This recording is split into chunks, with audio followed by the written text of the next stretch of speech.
Hey guys, welcome back to my channel where we spill tea left, right, and everywhere in between. Today's video is going to be a mini tea of everything that's been happening on the internet recently. Our main topic is Shane Dawson being a guest on Alison Rosen'S podcast and what he had to say about getting cancelled, mental health, and future projects. We also have a few smaller stories including an Amber Heard fundraiser, Dominik Fike getting high for his Euphoria audition, and more. But before we get into all of the tea, let me plug the Hot Tea Twitter account where you can keep up with any updates as well as send us stories that you would like us to cover.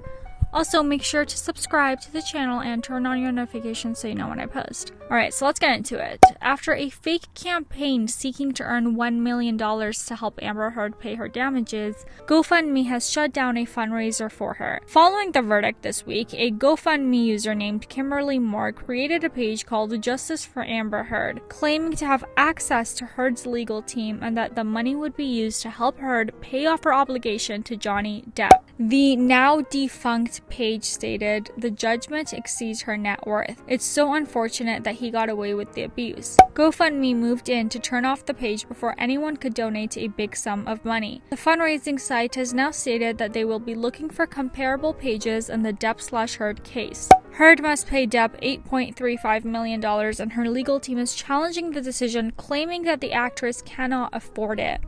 And while we are talking about Amber supporters, the next topic is Dominik Fike and his Euphoria audition. Recently, we spoke about Dominik and how he expressed in one of his shows his thoughts on Amber's looks. He said she's hot and that he had visions of her beating him. But anyway, this time we are mentioning him because apparently for his role in Euphoria as Elliot, Rue's drug buddy, he prepared by doing method acting. And apparently he took some magic mushrooms, if you know what I mean. In a GQ article, Dominik shares his experience auditioning and reading lines with Barbie Ferreira. When singer-songwriter Dominik Fike turned out for a role in the debut season of Euphoria, it wasn't just his first time auditioning for being a big part on a show, it was his first time acting, period. Fike had been approached by the show's casting director and made it through several rounds of callbacks easily. Then Euphoria's creator Sam Levinson invited him to do a final chemistry read with series regular Barbie Ferreira. Fike decided to prepare like all the greats do with a little bit of method acting. Since Euphoria is centered on a high school full of more drugs than a CVS, Fike took a bunch of shrooms and headed to the audition. You can kind of see where this is going. He said, "I started peeking right when me and Barbie were reading." It could have been brilliant when Fike trusts his instincts. Things have a way of working out. But then he looked at the script and saw the letters dancing around. And then he looked at Levinson and, in Fike's psychedelic mind's eye anyway, the show creator was standing there in a dress. Fike broke out laughing. As he recalls, he said, "I looked at him and I was like, are you wearing a dress right now?" It was crazy. I started making fun of everybody in the room. It was a disaster. When he got home, his agents called him with feedback saying, they were like, "What the fuck?" He didn't get the part. To our main story, Shane Dawson was a guest on Alison Rosen'S podcast. Alison Rosen is your new best friend. He opened up about getting cancelled and dealing with mental health issues. The episode was posted a few days ago. Before anyone jumps on me for the cold tea, let me remind y'all that that's a lot of things were happening this past week and it's not easy covering everything right now, okay? Now, the episode is about an hour and a half, but we're going to be covering only the main things. 2 weeks ago, Shane posted on his Instagram story this. Apparently, him and Alison go way back. They have known each other for 12 years. Shane wishes to go back to pre-big cancellation times around 2019, calling it nothing in comparison to his last big one. Regardless, he takes cancellations really hard. I mean, it's interesting, like the way that my brain processes things. Now I miss that because I'm like, wow, that was really, I wish I could go back in time and really ground myself and be like, this is nothing. Because yeah, that cancellation really was nothing in the grand scheme of things. I get really sick to my stomach. I cry. I take cancellations extremely hard. He considers a minor cancellation the cat story. If you don't remember, basically the cat story was a joke that he shared on his previous podcast in around 2013-2014. It was about him potentially doing inappropriate things with his cat while he was a teenager, and the clip resurfaced in 2019. He shared that it happened at the same time of him proposing to Ryland. Drama channels even texted him. He said he was already nervous to propose, and having to go through all that piled up hate at that specific time was just really overwhelming. Side note, do you guys remember when tea and drama channels would reach out to influencers they would talk about in their videos to get their side of the story and more tea? I swear it used to be a thing. They would like slide in the Twitter DMs and ask. Usually it would be about the beauty community because that was what the biggest drama channels were covering at the time. Sometimes the influencers would get pissed and block the tea channels, and that would be a whole other story. Crazy times. But anyway, Shane shares that he has changed his mindset since then, and he doesn't let things like that ruin his real world life anymore because it doesn't matter. Moving on to his big cancellation. He describes it as intense. It was just too much for him to handle. As more clips resurfaced and came out, more anxiety and negative thoughts got to him. The big cancellation. In November of 2019, I did a series and I had a makeup palette. It went over well, and but it was also very dramatic. Every time I would upload an episode of the series, like it would turn into drama, and it would, which by the way, my fault. Then all these clips from my old sketch comedy videos started coming out around that time. I just wanted to say something, and then Black Lives Matter, George Floyd, all that happened, and he then gets into his apology. He saw that other YouTubers at that time were discussing their past and they're ashamed of that. Shane claims that he wanted to make an apology regardless of comments telling him not to or that he didn't do it well. It was all too much for him and he wasn't sure how to handle it. Shane talks about therapy, poor mental health, wanting to unalive himself, and dealing with death threats.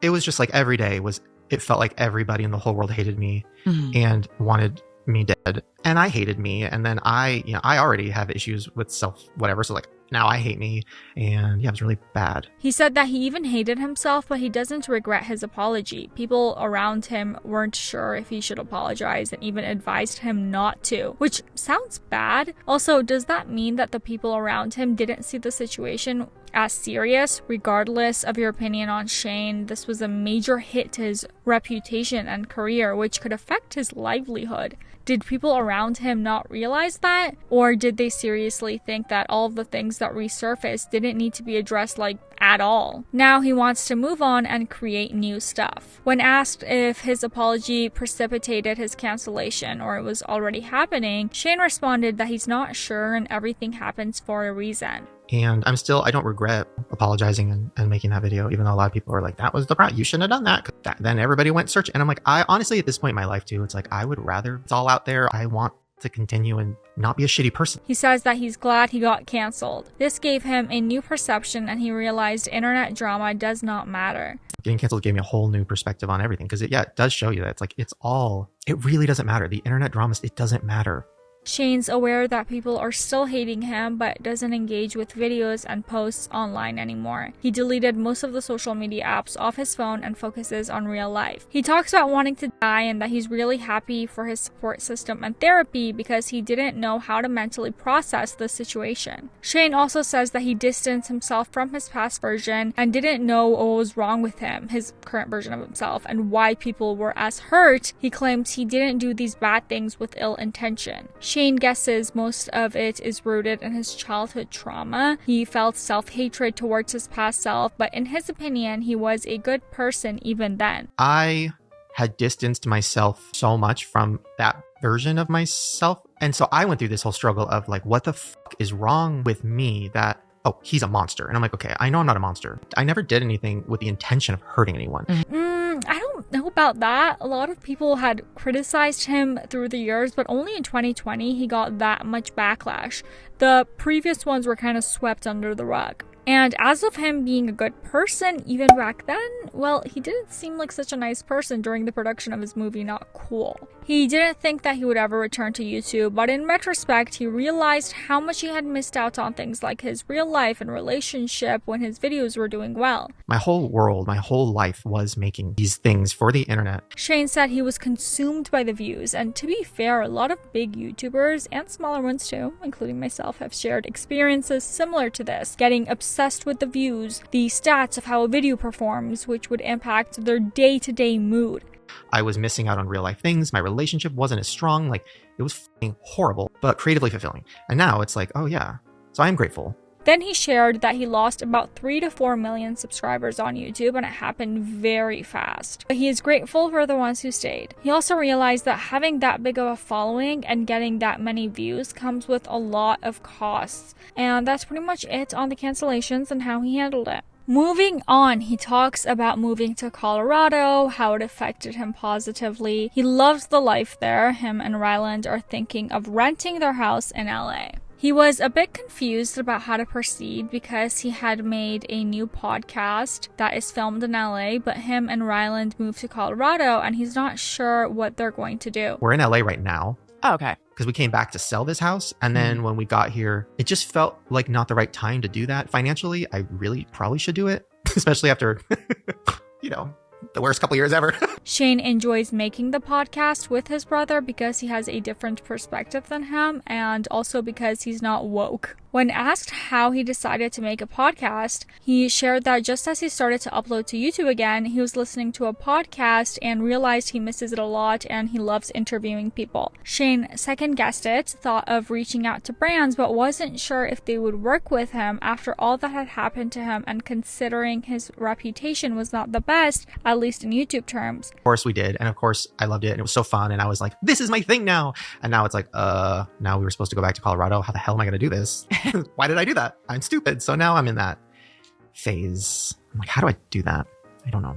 Then they talk about transitioning from living on the internet to stepping away, then coming back to the internet. Shane missed editing a lot and made him feel good when he was editing for Ryland. He questioned why he wanted to return to YouTube. Was it because he needed validation? Did he need it to make more money? Or did he actually want to create content? He felt a lot of pressure to not ruin Ryland's career. And then once it came to the thing where I'm like, I will die if I don't create stuff. And like, if everybody hates me and all that, it doesn't matter because like, I just want to create stuff. Like once I got to a good place with that, I was ready to post. And then people were surprisingly nice. Now, it has been a year since he's seen a video about himself. Watching a video about him makes him instantly spiral and feel all negative types of ways. Meanwhile, Ryland is good at this. He doesn't get affected like Shane by hate and negative opinions. Alison and Shane discussed how maybe both of them get more easily affected by other people's opinions because of their traumatic childhoods. Shane said Ryland grew up fine compared to him, and maybe that's why he doesn't get affected as much as Shane does.